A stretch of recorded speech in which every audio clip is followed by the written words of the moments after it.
মাহে রমজান এলো বছর ঘুরে, মুমিন মুসলমানের দারে দারে। মাহে রমজান এলো বছর ঘুরে, মুমিন মুসলমানের দারে দারে। মুমিন মুসলমানের দারে দারে, মুমিন মুসলমানের দারে দারে।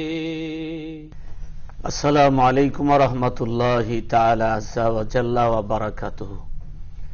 কাছের দূরে দেশে বিদেশে যে যেখানে যে অবস্থায় আমাদের এই অনুষ্ঠান মাহে রমজান দেখছেন শুনছেন, আপনাদের অনেক প্রীতি ও শুভেচ্ছা জানাচ্ছি।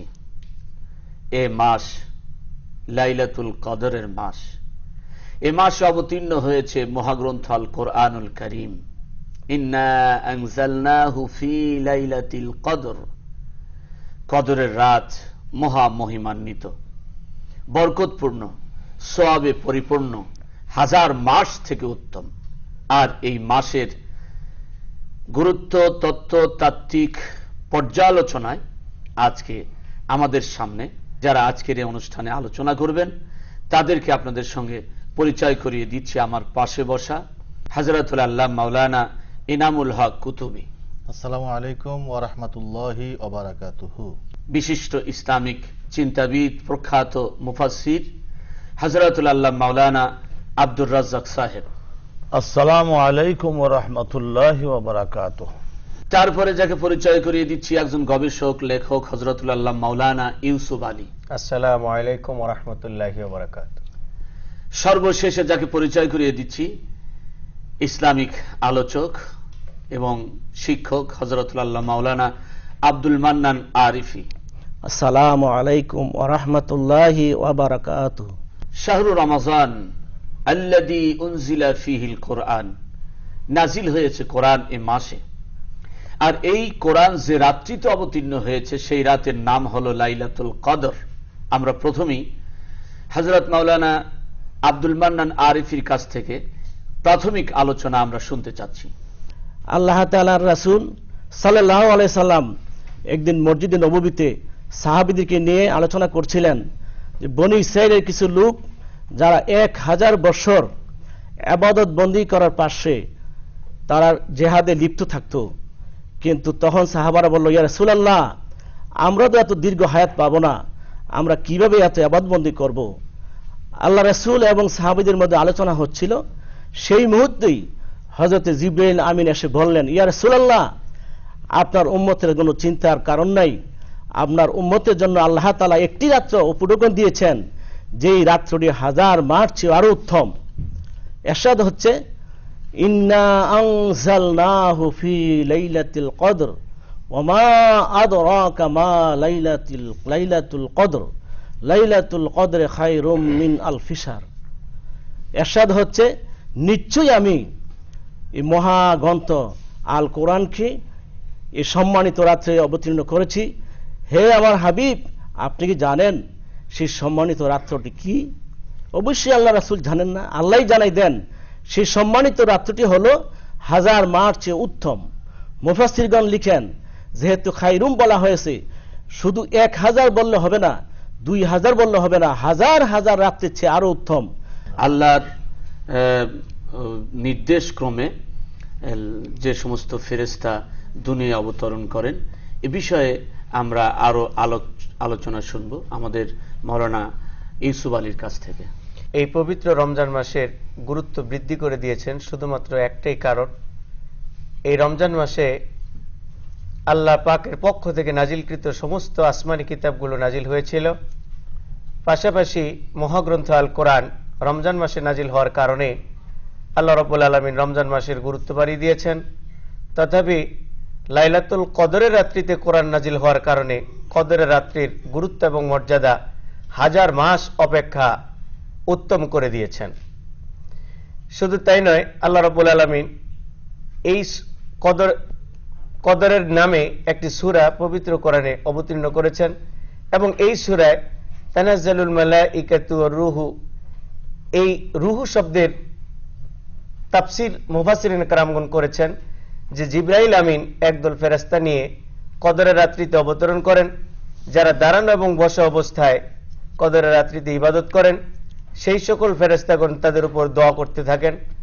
পাশাপাশি এই জায়গায় আরেকটি বলেছেন, শেষ আয়াতে আল্লাহ রাব্বুল আলামিন বলেন, এই কদরের রাত্রিতে প্রত্যেক প্রজ্ঞাপূর্ণ বিষয়গুলো এই রাত্রিতে সাব্যস্ত করা হয় এবং মানুষের 1 বছরের কার্যপ্রণালী, সে কি খাবে, কি করবে না করবে, সমস্ত বিষয় লিপিবদ্ধ করা হয়।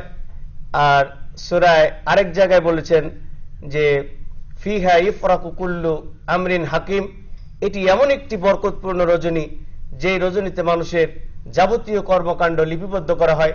এই জন্য রাসূল আকরাম সাল্লাল্লাহু আলাইহি ওয়াসাল্লাম বলেছেন, যে ব্যক্তি এই কদরের রাত্রির ইবাদত বন্দিগি থেকে মাহরুম হবে তার চাইতে হতভাগা দুর্ভাগা আল্লাহর আকাশের নিচে জমিনের উপরে আর কেউ হতে পারে না। এই জন্য রাসূলুল্লাহ সাল্লাল্লাহু আলাইহি ওয়াসাল্লাম বলেছেন যে হে মুআজ, আমি কি তোমাকে এমন একটি রাত্রির ইবাদতের কথা বলবো? মুআজ বললেন, কেন বলবেন না হুজুর, আমাকে নির্দেশ করুন। রাসূলুল্লাহ সাল্লাল্লাহু আলাইহি ওয়াসাল্লাম বললেন, মুআজ, রমজান মাসে একটি রাত্রি রয়েছে যে রাত্রিতে ইবাদত করলে 1 রাত্রির ইবাদত 1000 মাস অপেক্ষা উত্তম। এই জন্য রাসূলুল্লাহ সাল্লাল্লাহু আলাইহি ওয়াসাল্লাম বলেছেন, বুখারী শরীফের সহিহ হাদিসের মধ্যে বর্ণনা করা আছে, যে ব্যক্তি রমজান মাসে কদরের রাত্রিতে ইবাদতের নিয়তে দাঁড়ানো এবং বসা অবস্থায় ইবাদত করবে, তার জীবনের পূর্বেকার সমস্ত গুনাহ মাফ হয়ে যাবে। যেহেতু আল্লাহ রাব্বুল আলামিন এই কদরের রাত্রিতে কোরআন নাজিল করেছেন, এই রাত্রিতে কোরআনুল কারীম অবতীর্ণ হয়েছে বলেই এই রাত্রির মর্যাদা অনেক বেশি, গুনাহ মাফ হয়। আর দোয়াও আছে এই রাত্রিতে পড়তে হবে, আল্লাহুম্মা ইন্নাকা আফুবুন তুহিব্বুল আফওয়া ফাআফু আন্নি। আর এই রাত্রিটি অত্যন্ত বরকতপূর্ণ, মর্যাদায় ভরপুর। আমরা আমাদের বিজ্ঞ আলোচক ওস্তাজুল আসাতিজা হযরতুল আল্লাহ মাওলানা আব্দুর রাজ্জাক সাহেবের কাছ থেকে জানতে চাব যে রাত তো একই দেশে যেভাবে হয় অন্য দেশের সেভাবে হয় না। পৃথিবী যেভাবে রাতের আবর্তন হয়, দিনের ঘূর্ণায়মান হয়, সেই প্রেক্ষিতে সবাই তো একই সময় লাইলাতুল কদর পায় না। কাজেই এই লাইলাতুল কদর কি শুধু কোনো একটি দেশের জন্য, সৌদি আরবের জন্য বা মক্কা মদিনার জন্য নির্দিষ্ট, না গোটা বিশ্ববাসীর জন্য নির্দিষ্ট? এটা কিভাবে আমরা একে মূল্যায়ন করতে পারি? এই যে সূর্য যে সমস্ত দেশে আগে অস্তমিত যায়, ওই একই রাতের মধ্যে যারা যারা শরিক থাকবে, কি সৌদি আরব, কি বাংলাদেশ, কি ইন্ডিয়ার পশ্চিম পাড়ে আফগানিস্তান, পাকিস্তান, ওখান থেকে আরব সাগরটা পাউড়ি দিলেই আরব আমিরাত, এর কুয়েত, বাহরাইন, সৌদি আরব, পশ্চিম পাড়ে তিউনিসিয়া, মরক্কো, এইভাবেই যেতেই থাকবে। আল্লাহ পাক রব্বুল আলামিনের রহমত, সূর্যটা, রোদটা যেমন পৃথিবী গ্রহের সব এলাকার লোকরাই পাচ্ছি আমরা, ক্রমান্বয়ে এইভাবেই রাতের অন্ধকারটা যেভাবে পাচ্ছি, এইভাবেই সবার দরজায় খোদা পাকের রহমত। পৃথিবী গ্রহটা ছোট। কদর শব্দটার তাফসীরকারকগণ 3টা অর্থ বলেছেন। এক হলো মর্যাদা, যেটা আমাদের বিজ্ঞ দুজন আলোচক তুলে ধরলেন। এইটা 1000 মাসের ইবাদতের চাইতেও এই 12 ঘন্টা আর রাতের ইবাদতকারীর মর্যাদা, পুরস্কার যে আল্লাহ বেশি অধিক পরিমাণে দিবেন। এটা ইসমে তাফজিলের সিগা। আরবি ভাষায় যারা ব্যাকরণে বিশেষজ্ঞ, কম্পারেটিভ ডিগ্রির একটা অ্যাডজেক্টিভ। এটা যে ওই 1000 মাসের তুলনায় যে শ্রেষ্ঠতর, কত গুণ শ্রেষ্ঠতর, তা সেইটা তো আর আনলিমিটেড জিনিস, যে যিনি যেভাবে কামাই করে নিতে পারেন। তো কদর শব্দটার 3টা অর্থ। এক হলো মর্যাদা, এটা তো আমরা জানলামই। আর দ্বিতীয় হলো সংকীর্ণ হয়ে যাওয়া, ইন্নাল্লাহ ইয়াবসুতুর রিজকা লিমান ইয়াশা ওয়া ইয়াকদিরু লাহ। এই যে আয়াত, আল্লাহ তাআলার এই রাতে আল্লাহর বিষয়গুলিকে বাস্তবায়ন করবার দায়িত্ব নিয়ে জিব্রাইলের নেতৃত্বে কলেমা লেখা, পতাকা হাতে করে কাবা ঘরের ছাদের উপরে কদম দিয়ে এই পৃথিবী গ্রহে এত সৃষ্টি ফেরেশতা নামেন। তাফসীরকারকগণ লিখছেন যে পৃথিবী গ্রহ তাদের ধারণ করতে সক্ষম হয় না। এও কিতাবে আছে যে একজন ফেরেশতার বিশাল দেহি, যে তার স্কন্ধের উপরে অন্য আর একজনকে বাধ্য হয়ে দাঁড়াতে হয়, পৃথিবী গ্রহ সংকীর্ণ হয়ে যায় এই রজনীতে। এই জন্যও এই রাতের নাম হয়েছে লাইলাতুল কদর। আর এটা তানাজ্জালুল মালাইকাতু ওয়ার রূহু ফিহা, এই যে কোরআনের আয়াতে আল্লাহ নিজেই বললেন। আর দ্বিতীয়ত মৌলানা যেটা উত্থাপন করছিলেন, ফিহা ইউফরাকু কুল্লু আমরিন হাকিম, এই কদর শব্দের অর্থ তাকদীর। তাকদীর আগামী 1 বছর এই পৃথিবীতে কোন নদীর কোন অংশ ভরাট হবে, আবার খরস্রোতের কারণে কোন মাটি ভেঙে সাগর বক্ষে যাবে, কত লোক হজে যাবেন, কত নতুন জীবন পৃথিবী গ্রহে আসবে দেহ ধারণ করে, আবার কত মানুষ দেহ ত্যাগ করে সেই পুরস্কার ভোগের প্রত্যাশায় আল্লাহর নির্দেশে কেন্দ্রে আবার ব্যাক করবে, কারা ক্ষমতাসীন হবে, কারা ক্ষমতাচ্যুত হবে, কতটুকু সুখ কতটুকু দুঃখ। আল্লাহ রাব্বুল আলামিন এর সবচাইতে আদরের সৃষ্টি এই মানব জাতির জীবনকে সুন্দর করে সাজিয়ে দেওয়ার জন্য যত সৃষ্টি আল্লাহ এখানে বানিয়েছেন, সকলের জীবনের এই সময় গেলেই তো ক্ষুধা লাগে, কষ্ট হয়, তো তাদের রেজেক, এই কতটুকু বৃষ্টি কতটুকু রৌদ্র সব কিছুই কিন্তু এই রাতে নির্ধারণ আল্লাহ করে দিবেন আল্লাহ পাক রব্বুল আলামিন। তাফসীর কারকগণ বলছেন যে এত ফেরেশতা নামেন যে এই পৃথিবী গ্রহের ছোট্ট ছোট্ট নুড়ি পাথরের সংখ্যার চাইতেও সেই ফেরেশতাগণের সংখ্যা অধিক। এই রাতেই বিশ্বনবী হীরা পাহাড়ের গুহায় তাহাজ্জুদের নামাজের সময় 70,000 ফেরেশতা সহ জিবরাইল আসলেন। সূরা আলাকের বিসমিল্লাহির রহমানির রহিম ইকরা বিসমি রাব্বিকাল্লাযী খালাক, এই 5খানা আয়াত নাজিল হলো, নবুয়তির দায়িত্ব ওনাকে কার্যত বুঝিয়ে দেওয়া হলো, নবুয়তি প্রাপ্ত হলেন।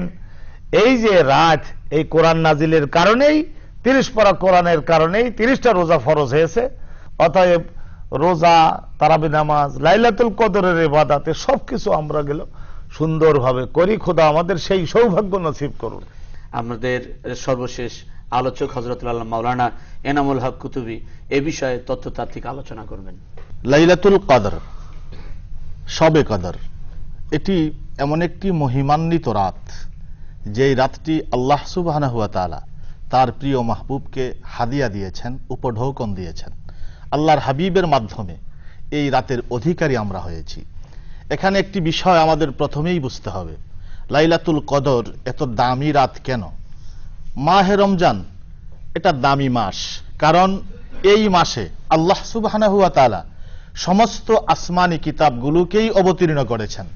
যেহেতু সমস্ত আসমানি কিতাব এই মাসেই অবতীর্ণ হয়েছে, এজন্য পুরো মাসটাই দামি। আর স্পেসিফিকলি লাইলাতুল কদরে কোরআনে কারীম নাযিল হয়েছে, এই জন্য এই রাতটা দামি। আর এই রাতটুকু আল্লাহ সুবহানাহু ওয়া তাআলা উম্মতে মুহাম্মদীকে তার প্রিয় মাহবুবের মাধ্যমে হাদিয়া দিয়েছেন। এখন আসুন, এই রাতে আমাদের অনেক কিছুই করণীয় রয়েছে, বর্জনীয় রয়েছে। এই রাতটাকে আমাদের গ্রহণ করার অনেক মাধ্যম রয়েছে। এখানে আমাদের কি করণীয়? আল্লাহ সুবহানাহু ওয়া তাআলার প্রিয় মাহবুব নূরে মুজাসসাম হুজুরে পুরনূর সাল্লাল্লাহু আলাইহি সাল্লাম পবিত্র জবান মুবারক ইরশাদ ফরমান, মান কামা ফি লাইলাতিল কদরে ঈমানাও ওয়া ইহতিসাবা গুফিরা লাহু মা তাকাদ্দামা মিন যামবিহি। যেই ব্যক্তি এই রাতটিতে সূর্যাস্তের পর থেকে ফজর পর্যন্ত দাঁড়িয়ে নামাজ পড়বে, জাগ্রত থাকবে, আল্লাহ সুবহানাহু ওয়া তাআলা তার পূর্ববর্তী 1 বৎসরের সম্পূর্ণ গুনাহ মাফ করে দিবেন। সুতরাং এই রাতটি এমন একটি রাত যে প্রভুর কাছ থেকে গুনাহ মাফ করানোর রাত। আর আমাদের প্রাজ্ঞ, আমাদের উস্তাদতুল্য মাওলানা আব্দুর রাজ্জাক সাহেব যেই বিষয়টি সুন্দর করে বলেছিলেন, ফিহা ইউফরাকু কুল্লু আমরিন হাকিম, মূলত মুফাসসিরিনে কিরাম এই আয়াতের বিষয়বস্তুটাকে বা এই আয়াতের যেই কার্যপ্রণালীর কথা আল্লাহ বলেছেন যে এই রাতেই সবকিছু বিলিবন্টন হয়, বাজেট প্রণয়ন হয়, এটা মূলত লাইলাতুল বারাত। তবে লাইলাতুল বারাতে বাজেট উপস্থাপন হয়, লাইলাতুল কদরে বাজেট অনুমোদন হয়। সুতরাং আসন্ন 1 বছরের বাজেট এই লাইলাতুল কদরের রাতে অনুমোদন হবে। নিশ্চয়ই আমরা চাইব মহান প্রভুর কাছ থেকে আমাদের জন্য ভালো কিছুই যেন অনুমোদন হয়। এই রাতে আমাদের করণীয়, কোরআনে কারীম নিশ্চয়ই অধিক হারে তিলাওয়াত আমাদের দরকার, আমাদের বেশি বেশি নফল নামাজ পড়া দরকার, অধিক হারে সালাতু সালাম তথা আল্লাহর হাবিবের উপর দরুদ শরীফ পড়া দরকার, দান খয়রাত করা দরকার। এবং আমরা ঈদুল ফিতরের জন্য, ফিতরা আদায়ের জন্য আমাদের প্রস্তুতি নেওয়া দরকার। এখন আমরা অনুষ্ঠানে মোনাজাতে অংশগ্রহণ করব। আল্লাহু আল্লাহু আল্লাহু আল্লাহ। রব্বানা যালামনা আনফুসানা ওয়া ইল্লাম তাগফির লানা ওয়া তারহামনা লানাকুনান্না মিনাল খাসিরিন। আল্লাহ পাক রব্বুল আলামিন, মহিয়ান গরিয়ান সর্বশক্তিমান দয়ালু দাতা আল্লাহ, আল্লাহ কত মানুষকে জগৎ থেকে চিরবিদায় করে দিয়ে আমাদের হায়াত দিয়ে এবছর রমজান মাসের ইবাদতগুলি আদায়ের, তারাবি নামাজ পড়ার, রোজা রাখার, আল্লাহ ইফতার করার, সাহারি খাওয়ার, আল্লাহ রব্বুল আলামিন কোরআন তেলাওয়াত করার, দান ও সাদাকা করে আখিরাতের অন্তহীন কালের জন্য যে কিছু নেক আমল সংগ্রহের সুযোগ আপনি দান করেছেন, আল্লাহ সেজন্য হৃদয় নিংড়ানো, আল্লাহ কলিজায় আপনার শকর আদায় করি। দয়া করে আমাদের জিন্দেগির তামাম গুনাহ মাফ করে দিন। আল্লাহ তাআলা আমাদের রোজা সমূহ দয়া করে কবুল করুন, তারাবি নামাজ মঞ্জুর করুন। রব্বুল আলামিন, আল্লাহ মানব জাতিকে আপনি রব্বুল আলামিন ওয়ালাকাদ কাররামনা বানি আদম বলেছেন। আল্লাহ রব্বুল আলামিন মানব জাতির সঠিক পথের সন্ধান দেওয়ার জন্য সর্বশ্রেষ্ঠ আসমানি কিতাব যে কোরআন দান করেছেন, লাইলাতুল কদরে বিশ্ব নবী মানব জাতির একজনের উপরে রহমাতুল লিল আলামিন, আল্লাহ তার উপরে কোরআন নাজিল করে মানব জাতির মর্যাদা এবং সম্মানকে লক্ষ গুণে বাড়িয়ে দিয়েছেন। আল্লাহ আমাদের সকলের জন্য আল্লাহ তাআলা সামনের ইবাদত আর যে কয়েকটি রোজা এবং তারাবি নামাজ বাদ আছে, আল্লাহ সেগুলি আদায়ের তৌফিক দিবেন। আল্লাহ ইফতার কবুল করবেন, আল্লাহ রাব্বুল আলামিন যাকাত আদায়ের তৌফিক দিবেন, ফিতরা যোগ্যভাবে পরিশোধের তৌফিক দিবেন। আল্লাহ আপনার কাছে আমরা এই তাকদীর মঞ্জুর করি, বাংলাদেশকে, আমাদের প্রিয় মাতৃভূমি, জন্মভূমি, স্বদেশ ভূমি, এই বাংলাদেশকে নিজ কুদরতের রহমতে আপনি হেফাজত করবেন। আল্লাহ আসমানি জমিনি ঝড়, ভূমিকম্প, বন্যার কবল থেকে রক্ষা করে সকল রহমতের ভান্ডারের দরজাগুলি এই জনপদের অধিবাসীগণের জন্য, বিশ্ববাসীর জন্য আপনি খুলে দিন। আল্লাহ তাআলা তাকাব্বাল মিন্না ইন্নাকা আনতাস সামিউল আলিম ওয়াজআল আখির কালিমাতিনা ইনদাল মাউতি কালিমায়ে তাইয়্যিবা লা ইলাহা ইল্লাল্লাহু মুহাম্মাদুর রাসূলুল্লাহ। তেলাওয়াতের মাধ্যমে আজকের মতো এই অনুষ্ঠান শেষ করতে হচ্ছে। আগামীকাল ঠিক একই সময় অনুষ্ঠান দেখবার জন্য আমন্ত্রণ জানিয়ে শেষ করছি আমি ডক্টর মাওলানা কে.এম. আব্দুল মুমিন সিরাজি। ভালো থাকুন, সুস্থ থাকুন, আল্লাহ হাফেজ। আল্লাহু আল্লাহু আল্লাহু আল্লাহ। أعوذ بالله من الشيطان الرجيم. بسم الله الرحمن الرحيم. يا أيها الذين آمنوا كتب عليكم الصيام